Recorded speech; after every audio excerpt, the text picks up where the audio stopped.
La semaine dernière, je vous ai parlé des 3 illusions du projet de loi 3. Maintenant, parlons de ce qui se cache vraiment derrière tout ça, la cotisation facultative que le ministre veut vous faire avaler comme un supplément de liberté.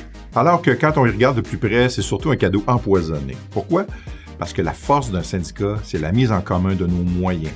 C'est ce qui nous permet de défendre chaque membre avec la même intensité.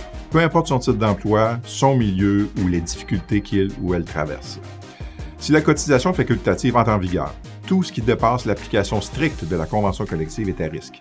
Et on parle ici de choses essentielles. Les contestations juridiques majeures, comme celle qui a permis à la PTS de faire reconnaître que la loi sur l'équité salariale était discriminatoire. Les campagnes qui dépassent strictement le cadre du droit du travail, comme celle sur la détresse que vivent nos personnes aînées face au manque de soins et de services.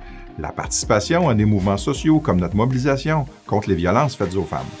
Autrement dit, moins de moyens pour nous défendre, plus de pouvoir pour l'employeur.